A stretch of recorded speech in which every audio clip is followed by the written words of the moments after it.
नवी विज्ञान में अध्याय 8 गति के अंतर्गत एक बहुत ही मज़ेदार कॉन्सेप्चुअल क्वेश्चन है जिसे हमें समझना है, और ये जनरल नॉलेज की दृष्टि से भी बड़ा महत्वपूर्ण रहेगा। क्वेश्चन ये है कि जब आसमान में बादल छाए होते हैं, मतलब आपने देखा होगा कि जब बारिश का समय हो रहा होता है तो बिजली भी चमकती है और बादल भी गरजते हैं, और ये क्रिया बार बार होती रहती है। लेकिन आपने देखा होगा कि पहले बिजली की चमक दिखाई देती है और उसके कुछ देर बाद बादलों के गरजने की आवाज़ हम तक आती है।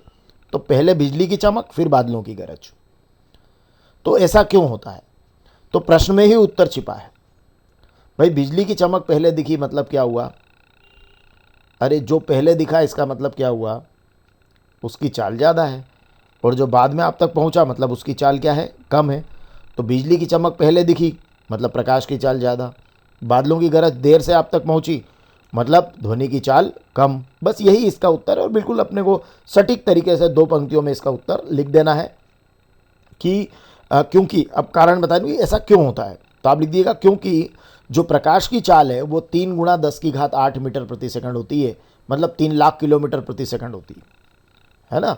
तो प्रकाश की चाल 3 × 10⁸ मीटर पर सेकंड होती है, जो कि वायु में ध्वनि की चाल 346 मीटर प्रति सेकंड से बहुत बहुत अधिक होती है। तो जाहिर है प्रकाश की चाल इतनी सारी है, बहुत बहुत ज़्यादा है, किससे? ध्वनि की चाल से। तो फिर क्या होगा? कौन पहले दिखाई देगा? प्रकाश।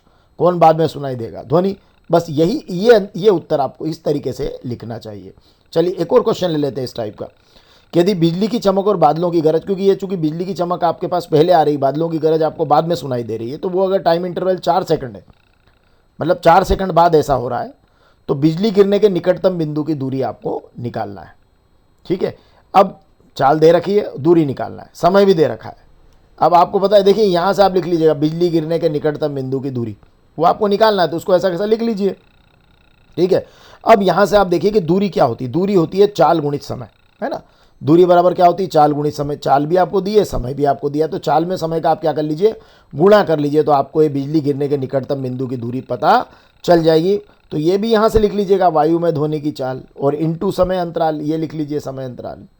बस अब 346 में क्या करना है? वायु में ध्वनि की चाल 346, समय 4 है, 346 में आप 4 का गुणा कर दीजिए, तो जो भी निकल कर आएगा, देखिए ये मीटर पर सेकंड में और ये सेकंड में, सेकंड से सेकंड कट जाएगा तो ये मीटर में आ जाएगा, मतलब दूरी आपकी कितने में आएगी? मीटर में आएगी।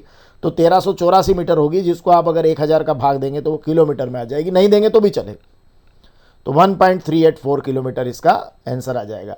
तो ये से बहुत सारे कॉन्सेप्चुअल क्वेश्चन और लगभग पूरा सिलेबस आपको इस चैनल पर अवेलेबल है। आप प्लेलिस्ट में चले जाइए, 9th साइंस का पूरा सिलेबस आपको आंसर सहित मिल जाएगा। Thank you.